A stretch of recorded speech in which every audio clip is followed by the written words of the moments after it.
It was the first Monday in May when everything changed.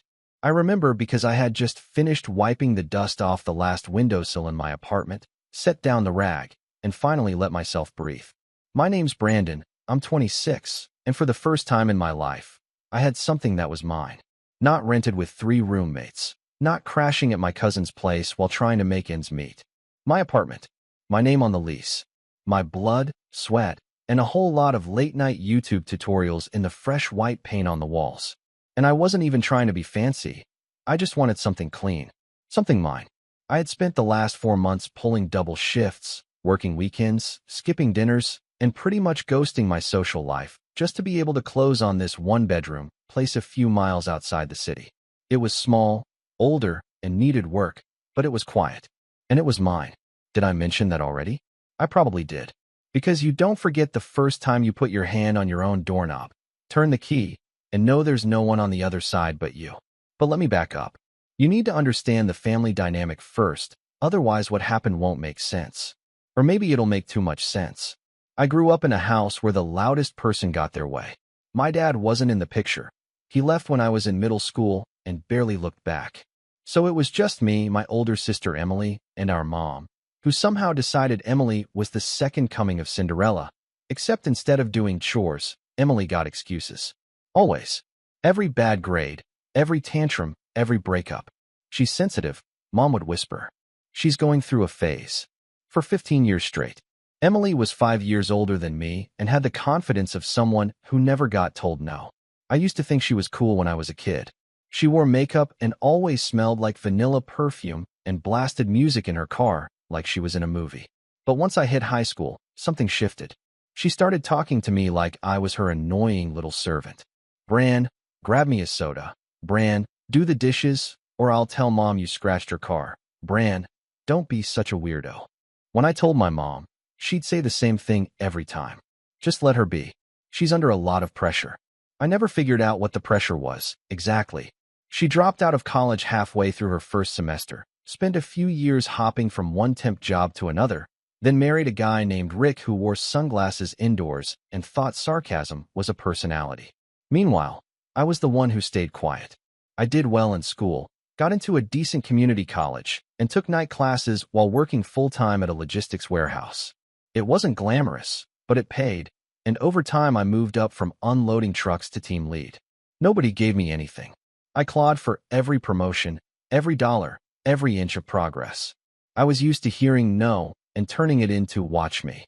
That's probably why Emily hated it when I bought the apartment. I wasn't loud about it. I didn't throw a party or post it all over social media, but I did bring it up over dinner at Mom's one Sunday. She was microwaving something while Emily scrolled on her phone, and I casually said, I close on my place this Friday. Finally, Emily didn't even look up. Didn't think you could afford anything with those wages. I didn't reply. I just smiled. Mom, to her credit, said, That's wonderful, Brandon. I'm so proud of you. But her eyes flicked toward Emily like she was worried how she'd take it.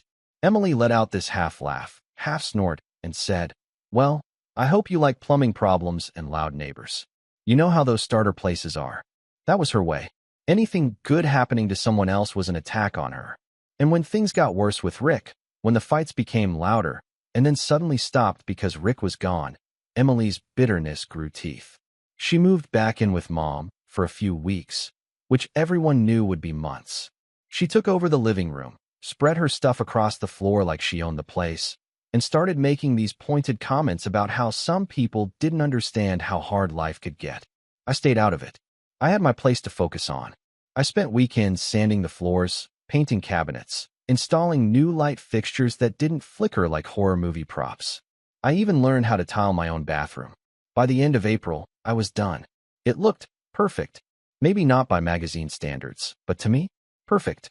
And then came that Monday. It was one of those weirdly hot days in early May. I had just finished a shift, my shirt stuck to my back, and all I could think about was taking a long shower and sitting on the balcony with a glass of iced tea. I walked up to the door, stuck my key in the lock, and it didn't turn. I blinked. Tried again. Maybe I was holding it wrong, or tired. I checked the key. My key. I turned it again. Nothing. My heart did this little tap dance against my ribs. Maybe the lock was jammed. Maybe someone messed with it. I jiggled the key, then pressed my ear against the door like some kind of detective, and that's when I heard it. A voice. A woman's voice. Familiar. Laughing. I froze. Then knocked. The laughter stopped. A few seconds later, the door opened a crack. Just a few inches. And standing there, in one of my t-shirts, was Emily. She looked like she'd just woken up from a nap. Her hair was pulled into a messy bun, and she was holding a bowl of cereal. My cereal. "What are you doing here?" she asked, like I was the intruder. I stared at her. What are you doing here? Why doesn't my key work?" "Oh," she said casually, stepping back. "Mom had the locks changed. We moved in last week." "We?" My voice sounded thin. "Me and Jamie," she said, waving vaguely toward the bedroom. "My son? You know, the one you barely see? It's been a hard time for him, Brandon. Emily, this is my apartment." She gave me this look, like I'd just told her the earth was flat. "You're young. You'll bounce back. Jamie needs stability right now." I didn't even register half of what she said. My eyes were scanning the room. My rug. My coffee table. My books stacked on the shelves. It was all still there, except now with toy cars scattered across the floor, dirty bowls in the sink, laundry draped over the couch. I think I stopped breathing. I didn't yell. I didn't scream. I didn't even step inside. I turned, walked back down the stairs, got in my car, and sat in silence for a good 10 minutes, just gripping the steering wheel. My chest felt like it was caving in, like the air had been sucked out of the world. Then I pulled out my phone and called my mom. She answered on the second ring. "Hey, sweetie. Why is Emily in my apartment?" She sighed. Not guilty. Not panicked. Just tired. "Brandon, please don't make a scene. Emily's going through a really difficult time. You gave her my apartment? You're young. You'll find something else. It's just temporary, until she gets back on her feet. Jamie needs a stable home. And you? Well, you're always working anyway." I felt something snap. Not loud, not explosive. Just a quiet crack. I said, "Okay," and hung up. Then I drove straight to the police station. Not to start a fight. Not to scream. But with my lease in hand. And that's when the real war began. I walked into that police station like I was still in a dream. I didn't know what I expected. Maybe a pat on the back. Maybe some officer to say, "Oh wow, let's go kick her out right now." But what I got was paperwork. Protocol. Cautious nods and hesitant tones. I sat in the waiting area, lease in one hand, ID in the other, trying to stay calm while my brain screamed in circles. The officer at the front desk, Officer Marks, I think his name was, asked me to explain everything. I did. Slowly. Carefully. No anger in my voice. Just the facts. I had signed a lease 3 months ago. I had paid for every bit of that apartment myself. I had keys, furniture, receipts. And now I was locked out, with someone else living there. Someone who hadn't paid a cent and had no legal right to be there. He looked through the lease, asked for my landlord's contact info, then gave me a look that felt somewhere between sympathetic and exhausted. "Well," he said, "this isn't a criminal matter. Yet. If she broke in or changed the locks without permission, we might be looking at trespassing. But since you gave her a key—" "I didn't," I interrupted. "I never gave her a key. I gave one spare to my mom for emergencies. That's it." He raised his eyebrows, slowly nodding. "All right, that changes things. Your mom gave access to someone else. That's unauthorized use, maybe even unlawful entry. But look, Brandon, this kind of situation can get messy. Family disputes don't always get solved through us. You'll want to start with a formal report, then go through your landlord. They'll likely need to file an eviction notice if she won't leave willingly." I wanted to laugh, or cry, or scream into a pillow. Instead, I just asked for the forms and started filling them out with a numb hand. My phone buzzed with a text halfway through. I ignored it. It was from my mom. "Please don't make this worse, Brandon. She needs this more than you right now." That line stuck with me the rest of the night. I crashed at a friend's place after that. Darren, a guy I used to work with who had a couch and no questions. He offered me a beer and a pillow. I took both. Didn't sleep. Just stared at the ceiling, thinking about how fast everything had unraveled. The next morning, I called my landlord, Mr. Rios. He was as shocked as I was. "She's what?" he said, voice going sharp. "You mean someone changed the locks? That's illegal, Brandon. I never authorized that." I didn't either. I wasn't even told. My mom just gave her access. There was a pause. "She's not on the lease. I can start the eviction process, but that'll take time." Court notice, sheriff posting, minimum 30 days unless she leaves voluntarily. 30 days.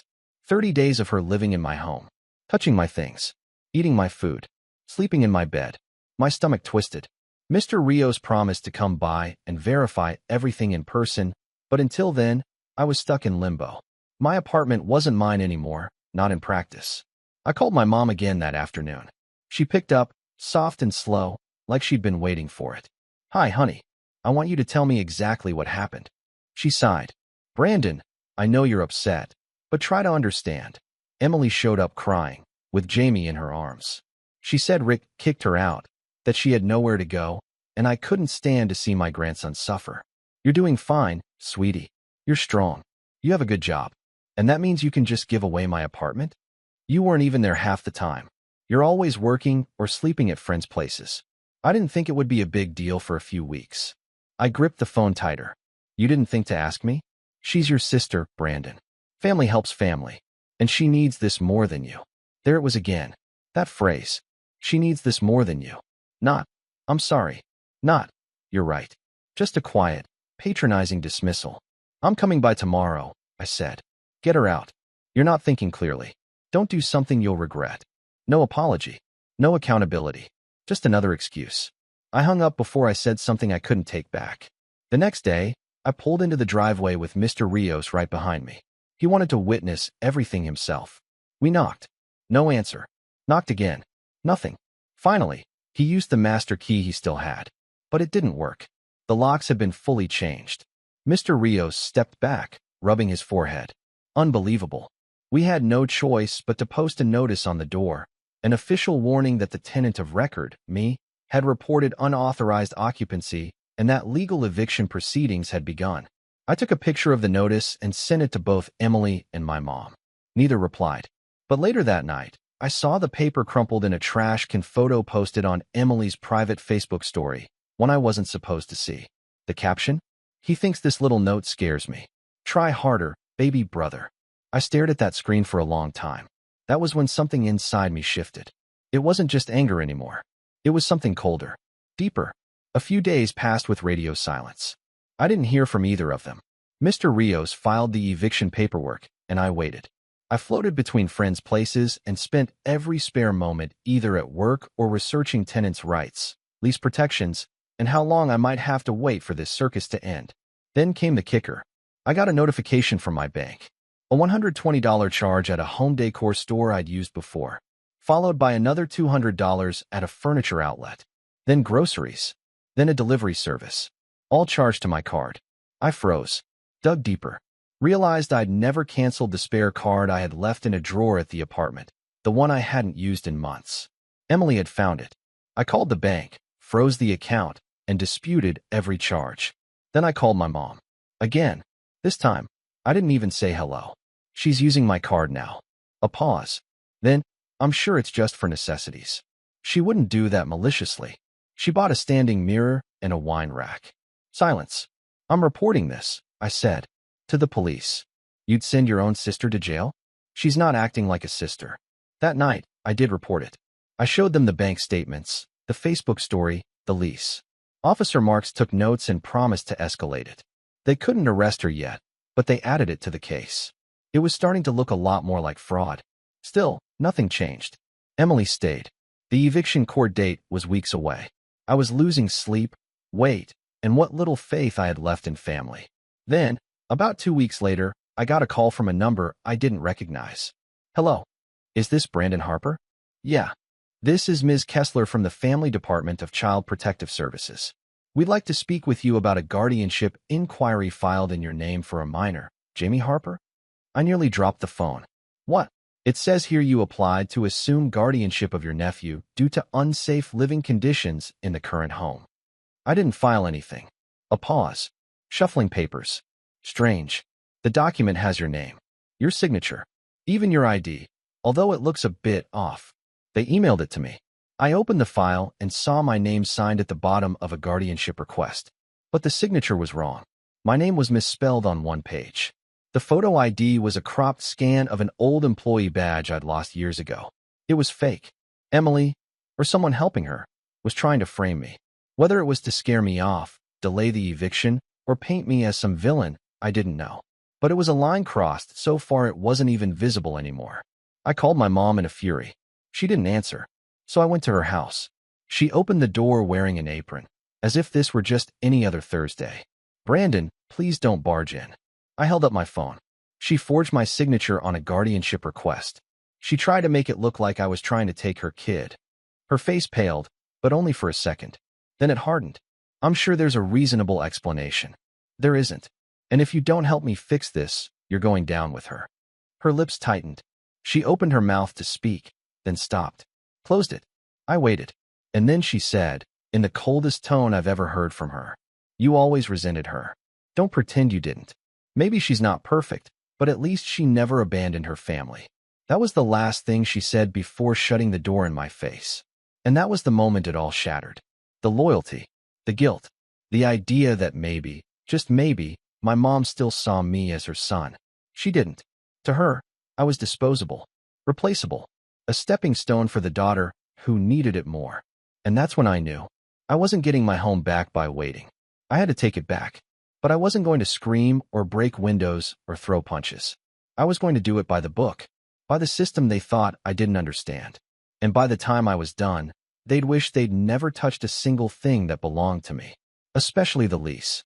Especially the card. Especially the name they tried to fake. But before that revenge could begin, before I even set my plan in motion, something happened that I didn't expect. Something that changed everything again. And not in a good way. For the first time in my adult life, I stopped showing up to work early. I still got there on time.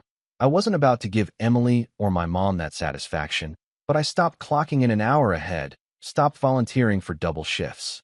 The fire I'd always had, the hustle, the drive, the constant push to get ahead, had sputtered out like someone poured cold water on it. And I couldn't fake it anymore. My manager noticed. So did my coworkers. But no one said anything. Not yet.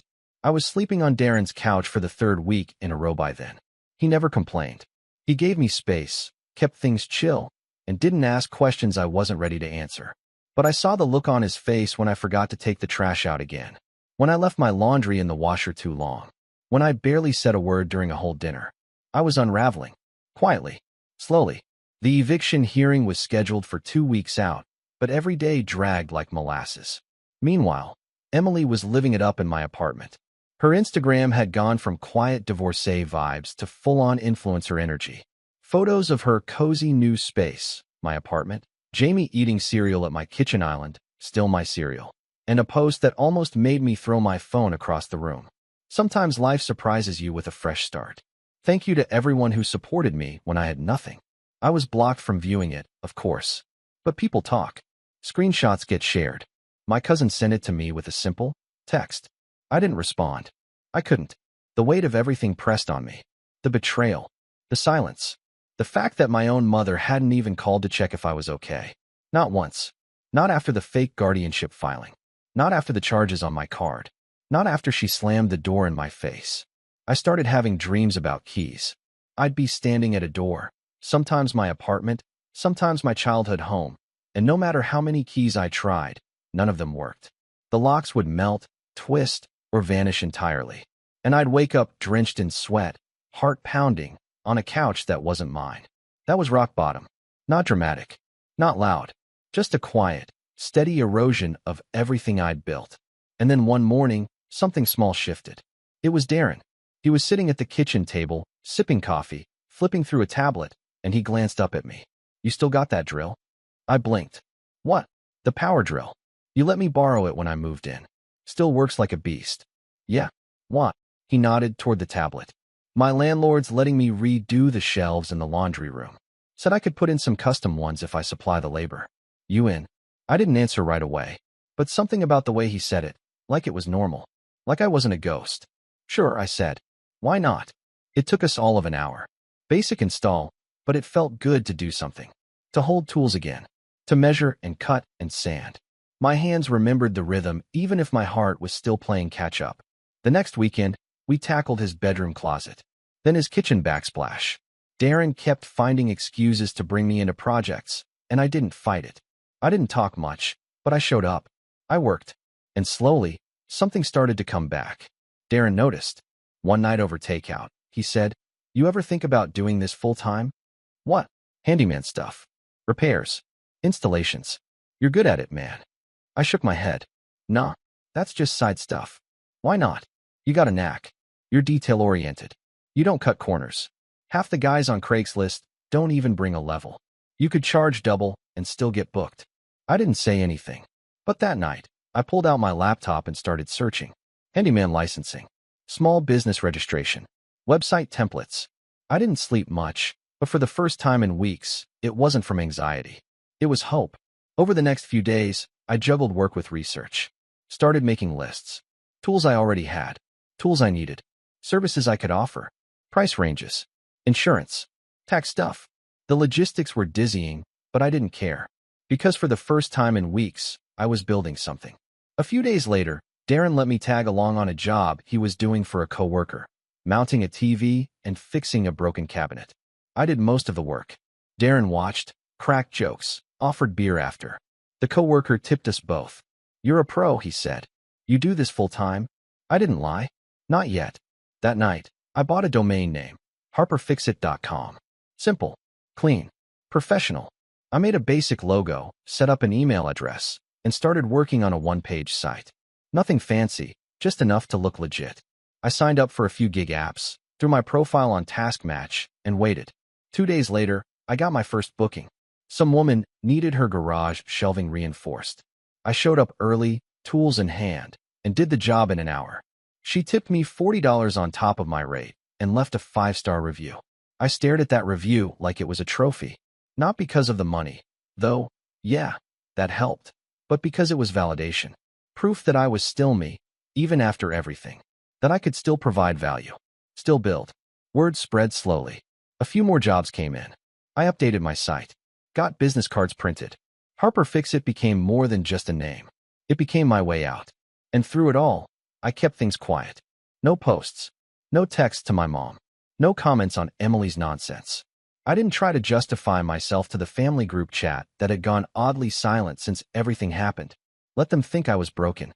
Let them think I was licking my wounds in some basement. I was building, planning, and I wasn't just getting my apartment back anymore. I was getting my life back. But the next twist? That came out of nowhere. It was a Saturday afternoon when I got a message on the Harper Fixit contact form. The name listed? Rick. Yeah, that Rick. Emily's ex. The subject line just said, "Job inquiry. Need help with garage conversion." I stared at the message for a full minute. Then I read it again. "Hey, not sure if this is the right Brandon, but if it is, I need some work done. Converting my garage into a home office. Saw your site through a neighborhood group. Let me know if you're available. Also, sorry about everything. I heard what happened. I didn't even know how to process it. Why was he reaching out? And what did he know?" I didn't reply right away. I thought about it for a whole day. Then I typed a response. "Hey, Rick. Yeah, it's me. Let's talk." We scheduled a call. 5 minutes in, I realized he wasn't the same guy Emily had painted him to be. "I'm not here to pick sides," he said. "But I thought you should know. Emily's version of things isn't exactly the truth." "No kidding." He hesitated, then added, "She told her new boyfriend that you kicked her out of your own apartment to punish her. Said you were jealous of her being a single mom and wanted to prove a point." I laughed. A short, humorless bark. I didn't even know she had a boyfriend. "Yeah, they met last month. He doesn't know the half of it." That stuck with me. Emily was spinning stories, crafting a whole new narrative about what happened, about me, while I was quietly picking up the broken pieces. And that's when I knew. I couldn't just sit back and wait for the eviction hearing. I needed leverage. I needed proof. So I started collecting. Screenshots of Emily's posts. Bank records showing the charges on my card. Emails with timestamps. Photos of the fake guardianship documents. Even Rick offered to write a statement confirming that Emily had bragged about squatting in my place. I saved it all. Categorized everything in folders. Printed copies. Backed it up twice. Because I wasn't just preparing for eviction court anymore. I was preparing for war. But just when I thought I had everything under control, just when I thought I was done falling, I got a call from Mr. Rios. "Brandon," he said, voice grim. "You need to come to the apartment. Now." My stomach sank. "What happened?" "She's not here. But there's something you need to see." I dropped everything and drove over. When I got there, the door was open. The lock was busted. Mr. Rios stood just inside the living room, his face unreadable. I stepped past him and froze. The place was trashed. Furniture overturned. Walls scuffed. Cabinets left open. Broken glass in the kitchen. My TV gone. So was the microwave. And the shelves I installed in the hallway. She hadn't just moved out. She'd cleared the place and left me with the wreckage. Mr. Rios handed me a folded note he'd found taped to the fridge. In sloppy handwriting, it read, "Thanks for the free ride. Good luck fixing this dump. Maybe next time, don't be such a selfish little snake." And below that, a smudged smiley face. For a long time, I just stood there, staring at the empty space where my couch used to be. The apartment I'd bled for, worked for, lived for, gone. But weirdly, I didn't feel broken. Not anymore. Because what Emily didn't know, what none of them knew, was that I'd already taken photos of everything before. That I had receipts, witnesses, a timeline. She'd think she won. That she'd taken the last word. But she hadn't seen the new Brandon. The one who knew how to rebuild. The one who was going to make every single one of them pay. Legally, carefully, and with a smile. Because the fall was over. And the rise? It had just begun. It's funny how losing everything can make you see clearly. I stood in the center of my trashed apartment. Floor littered with glass shards. Drywall dented like someone had taken a bat to it. And felt calm. Not numb. Not broken. Just still. Like the kind of silence you hear right before a storm starts rolling in. The calm before. Mr. Rios was pacing by the door, muttering about insurance and damages, but I tuned him out. My eyes traced every missing piece. The stolen microwave. The gutted TV stand. The decorative light fixtures I'd installed myself. Gone. The shelves I'd measured and leveled to perfection. Ripped from the walls, screws still embedded in the paint. It wasn't vandalism.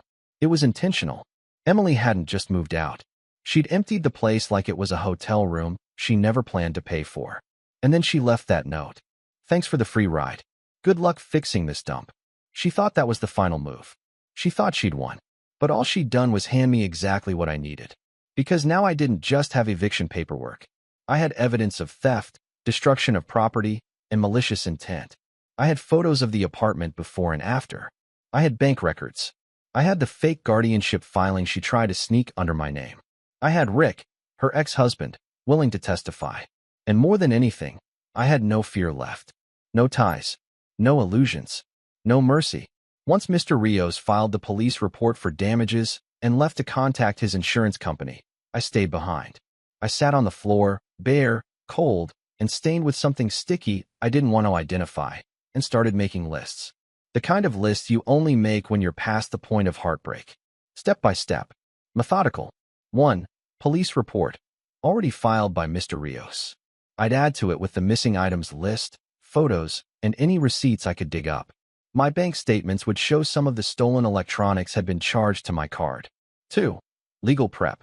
The eviction hearing was still on the books, but now I had grounds for civil damages and possible criminal charges. I needed a lawyer. Not a flashy one. Just someone sharp, quiet, and thorough. 3. Financial lockdown. All my cards had been changed, my credit monitored. But I ordered a new freeze on any line of credit and flagged my name with the 3 major bureaus just in case Emily tried something again. 4. The guardianship forgery. That needed to be escalated. I'd already filed the report with CPS and provided a copy to the police. Now it was time to push. Hard. 5. Character witnesses. Rick. Darren. Even a few co-workers who knew the timeline. I started reaching out. Not to gossip, not to vent. Just to ask for formal statements. Every one of them agreed without hesitation. By the end of the night, I had 5 folders, physical and digital, labeled lease and property, fraud and identity theft, financial theft, witness statements, timeline and evidence. I was building a case, not just for court, but for everything. Because here's the thing about people like Emily, and, unfortunately, people like my mother too. They rely on you staying quiet. They feed on guilt, on family ties, on the idea that you won't dare fight back. But I'd already fought my way out of the dirt to buy that apartment. Worked double shifts. Learned how to tile a bathroom from scratch. I'd clawed every inch of success with no help. And now, I had nothing left to lose. So I started making calls. The first was to Rick. "I need that statement," I said. "The one you offered. In writing." He didn't hesitate. "You got it." 2 days later, I had a signed, notarized letter describing everything Emily had told him, how she admitted to changing the locks, laughed about taking over the place, and called me too weak to do anything about it. Rick even offered screenshots of texts she'd sent him during the move, bragging about living rent-free and showing Brandon how things work in the real world. That went into folder number 4. Next, I contacted CPS again and pushed the forgery issue. I told them I had proof the document submitted was not only falsified but part of a larger harassment pattern. I was calm, respectful, but firm. And that's when I got a name, Detective Owens. He was being assigned to the forgery case. I emailed him the entire folder, every file, every photo, every discrepancy in the forged form. Within a day, he replied, short and simple, received. This is being escalated for formal review. We'll update you shortly. Momentum. I could feel it building. Meanwhile, Mr. Rios hired a contractor to assess the damage. He brought me along to walk through the apartment and confirm what had been taken or destroyed. The contractor whistled under his breath. She ripped out the light sockets too? Man, that's spite. That's not even theft. That's just mean. We both laughed, but mine was hollow. Still, I took pictures, measured what needed repair, saved every invoice the contractor sent Mr. Rios. I offered to help fix it myself. Rios declined. You've done enough. Focus on the case. I'll handle the apartment. The next piece of the setup was harder. I had to talk to my mom. Not because I wanted closure. I didn't. I just needed to hear what she knew. And more importantly, what she didn't. I showed up at her house unannounced. She opened the door wearing a knitted shawl and holding a half-eaten apple. She blinked. Brandon, I'm not here to fight, I said. I just want clarity. She let me in with a sigh. The house smelled like lavender and lemon polish. Familiar, in a painful way. I sat on the couch. She stood by the doorway like a chaperone. I need to know, I said. Did you help her forge those documents? Her face shifted. Not shocked, but hurt. Performatively hurt. I didn't forge anything, she said quietly. She showed me a paper and said it was part of custody arrangements. I didn't ask questions. I stared at her. Did you read it? No. Did you see my signature? I don't remember. I believed her, but I didn't forgive her. Emily's in trouble, I said. This won't end well for her. She's your sister, Brandon. She's a criminal, Mom. She looked down, and I realized she already knew. Not just about the document. About everything. The fake charges. The vandalism. The manipulation. She had to know. She just didn't want to face it. I stood. I won't let her do this again. Not to me. Not to anyone. Mom said nothing. She didn't follow me to the door. And that silence told me more than words ever could. She'd chosen her side, which made mine easier to choose. I cut all contact after that. Changed my number. Blocked both of them on everything. Darren helped me set up call filters so their names would never show up again. And I went back to work. Not at the warehouse. That chapter was done. I was Harper Fix-It now. Full-time. I'd built up enough momentum, enough word-of-mouth jobs, repeat clients, and glowing reviews that I could finally let go of the 9-to-5 grind. I registered my business officially, paid the licensing fees, started offering package deals. I even invested in better gear, tools I dreamed of when I was broke, scouring clearance aisles. By the end of the month, I had 3 weeks' worth of appointments lined up. My own logo on a white van, branded polos, and a folding workbench with my name etched into the side.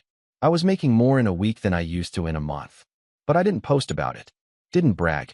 Because this wasn't for Emily. This was for me. Still, part of me wanted her to know. To see what I'd built from the ashes she left behind. And I'd get that chance.